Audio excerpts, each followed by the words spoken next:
சின்ன வயசுல நிறைய விளையாட்டுகள் விளையாடி இருந்தாலும் இன்னைக்கு வரைக்கும் மறக்க முடியாத ஒரு கேம் ஸ்ட்ரீட் கிரிக்கெட் தாங்க. நினைச்ச மாதிரி ரூல்ஸ் போட்டு கிடைக்கிறதுல விளையாடி ரொம்ப சந்தோஷமா இருந்தோம்ல.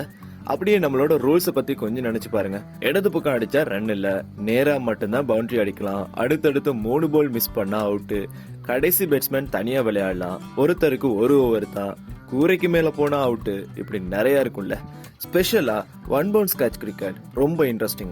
அப்புறம் கிளாஸ் ரூம்ல விளையாடுற பேப்பர் பால் கிரிக்கெட்டும் செமையா தாங்க இருக்கும். ஒருத்தர் பேட்டிங் பண்ணிட்டு உடனே பவுலிங் பண்ணவும் முடியாது. நமக்கு ஏத்தா போல ரூல்ஸ் பேசுவோம்ல. ஸ்ட்ரீட் கிரிக்கெட்ல இருக்கிற ஒரு பிரச்சனை கொஞ்சம் பெரிய பிரச்சனைனே சொல்லலாம். நாம விளையாடுறப்போ பார்த்துதான் அடிக்கடி அந்த பாதையில வாகனம் வரும். ஐயோ, எத்தனை தடவைங்க அந்த விக்கெட்டை சரி பண்றது. அம்பையர் நிக்கிறவர் பேட்டிங் சைடுக்கு தாங்க ரொம்ப சப்போர்ட் பண்ணுவாரு.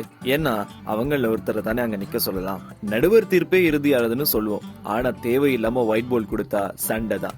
அடிச்ச பந்து ஏதாவது ஒரு செடிக்குள்ள போச்சுன்னா அதை கண்டுபிடிச்சு டக்குன்னு வீச ஒரு லக் வேணும்னு முன்ன பேசிப்போம். 4 ரன் ஓடின பிறகுதான் நாம தேடின பந்து நம்ம கால் பக்கத்திலேயே இருக்கும். நம்ம கையால கேட்ச் மிஸ் ஆனா அதுதான் உலகத்திலேயே கஷ்டமான அட்டெம்ப்ட் மாதிரியோ, அதை மேக்சிமம் ட்ரை பண்ணியும் பிடிக்க முடியாம போன மாதிரியோ நாம போடுற சீனுக்கு அளவே இல்லைங்க. ஃபீல்டிங்னாலே பந்து எங்க அதிகமா வரலையோ அங்க நிக்கிறது தான் சேஃப்ல. ஆனா ரொம்ப தூரம் நிக்க வச்சுட்டாங்கன்னா நம்ம வடிவேலு சொல்ற மாதிரி இது எந்த ஊரு எந்த இடம் ஒண்ணுமே புரியலையேன்னு நிக்க வேண்டியதுதான். எத்தனாவது ஓவர், யாரு பெட்டிங், எங்க யாரு நிக்கிறா, நாம கரெக்டான டீம்ல தான் விளையாடுறோமான்றது வரைக்கும் புரியாம போயிரும்ல. சில நேரம் பிச்சே தெரியாத இடத்துல இருந்து ஃபீல்டிங் பண்றது ரொம்ப கொடுமைங்க. பேட்டிங் பண்றது இன்னொரு இன்ட்ரெஸ்டிங்கான பார்ட். போராடி ஒரு மாதிரி பேட்டிங் பண்ண போனா அநியாயமா அவுட் ஆகிற மூமெண்ட்டும் இருக்குங்க. ஒரு சீசன்ல பெப்சி பால் ரொம்ப ஃபேமஸ்ங்க. ஞாபகம் இருக்கா? சிங்கிள் கலர்ல ரப்பர்ல பார்க்க டெஸ்ட் கிரிக்கெட் பந்து மாதிரியே இருக்கும். சில ஆர்வக்கோளாறுகள் அந்த பக்கம் அடிச்சு அவுட்னு தெரிஞ்சும் அந்த பந்தை அடிச்சு தொலைச்சிருவாங்க. இல்லனா பக்கத்து வீட்டு எல்லைக்குள்ள போயிரும். அப்புறம் அவங்க கேட்ல 1/2 மணி நேரம் தொங்கி கெஞ்சி அழுது அந்த பந்தை வாங்கிட்டு வரும்போது டீம்ல இருந்தவனுங்க பாதி பேர் ஓடிடுவானுங்க. சிலர் இப்படித்தாங்க.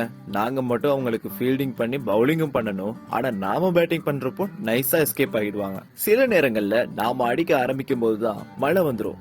என்னதான் இப்படி விளையாண்டாலும் நமக்குள்ள இருந்து நம்மள அறியாமையே ஒரு ப்ரொஃபஷனல் பிளேயர் வெளியில வரத பாக்கலாங்க. அந்த கிரிக்கெட் கிரேஸ் தாங்க சாதாரணமா ரோட்ல போற ஒருத்தர் பவுலிங் பண்ற மாதிரியும் ஒரு சின்ன தடி கிடைச்சாலே 6 அடிச்சு பாக்குற மாதிரியும் பண்ண வைக்குது. ஒரு விக்கெட், ஒரு 6 அடிச்சத அன்னைக்கு நாள் பூரா சொல்லி காட்டுறவங்க, பேட்டிங் தரலன்னு கடுப்பா இருக்கவங்க, லோங்ல ஆள் கூட போன்ல பேசிட்டே ஃபீல்டு பண்றவங்க, ஓவரா ரன் கொடுக்கறவங்க, தன்னோட பந்து தொலைஞ்சிருச்சேன்னு கவலையா இருக்கவங்க, தான் எந்த டீம்னே தெரியாம இருக்கவங்க, இப்படி எல்லாத்தையுமே ஹேண்டில் பண்ணி ஒரு மேட்ச் வின் பண்றதும் கூட அவ்வளவு ஈஸி கிடையாதுங்க.